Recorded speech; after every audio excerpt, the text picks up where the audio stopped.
Hello, I'm Dr. Bill Spady, and I'm here to share with you one of the most exciting adventures I've had in my whole career.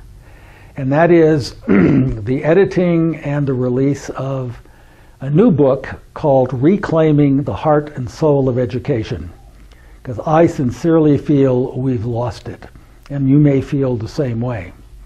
So if you're unhappy with education, if you think education needs to change, or if you think education really needs to begin to honor the heart and the soul of the learner rather than the curriculum we've had since 1893, then I encourage you to take a very serious look at this book. My career began way back in the late 1960s as I found myself committed more and more to what I call changing and improving the conditions of success in schools. But it was a long while before I wrote my first book. It's called Outcome-Based Education, Critical Issues and Answers. And it was my first attempt at really not only focusing on how can we expand the conditions of success in schools so that we can get far more successful learners, but what should the outcomes be for schools?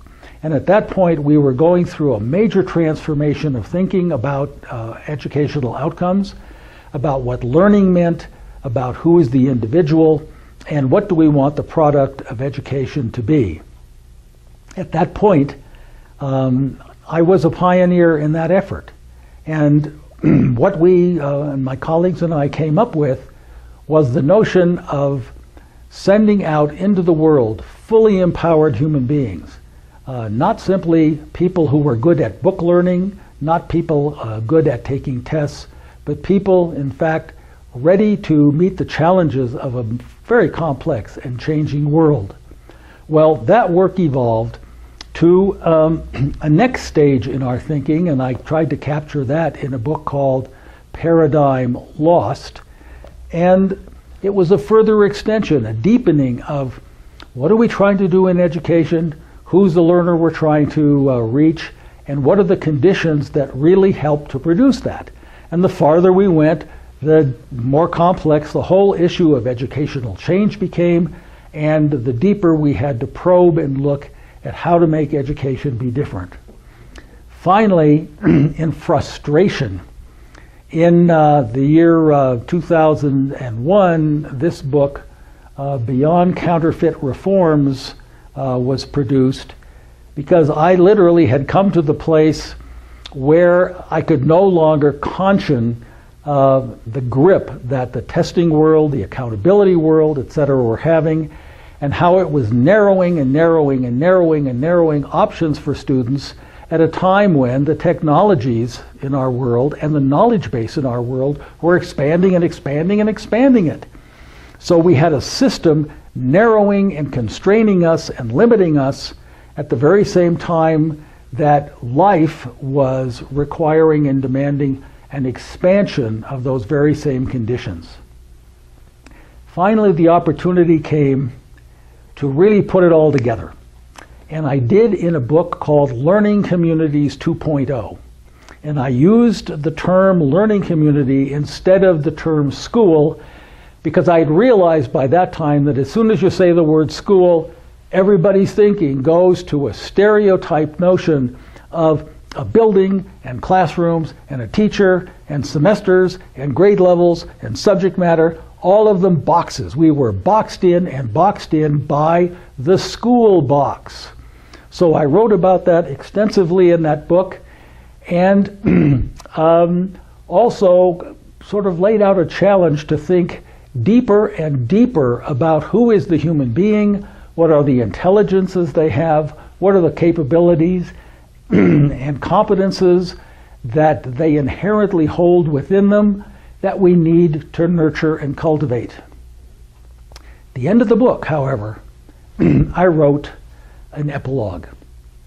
And the epilogue said, you know, we've come a long way in the last 30 years. We've gone from first paradigm thinking about education to second paradigm thinking about change in education, to third paradigm thinking, and now in this book is a realization and a demonstration of what real fourth paradigm thinking is, but we haven't hit the fifth paradigm. And I decided this past year to reach out to a number of colleagues, classroom teachers, administrators, deep scholars, other people who are very much involved in education, and saying, what are we missing? What can you contribute?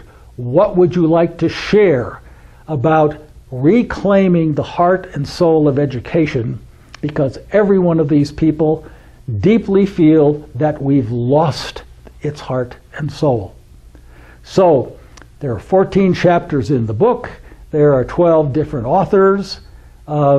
They contribute a broad range of perspectives about what reclaiming the heart and soul of education mean on the ground, in schools, in classrooms. We have examples of wonderful models of alternative schools, wonderful models of classroom practice, deep understandings of the limitations on curriculum, the structuring of schools, but it all comes around to being a statement about fifth paradigm learning and fifth paradigm education, reaching deeply into the heart and soul of the individual and drawing out their very best capabilities and capacities. I hope you'll take a look. It's an exciting book. Thank you.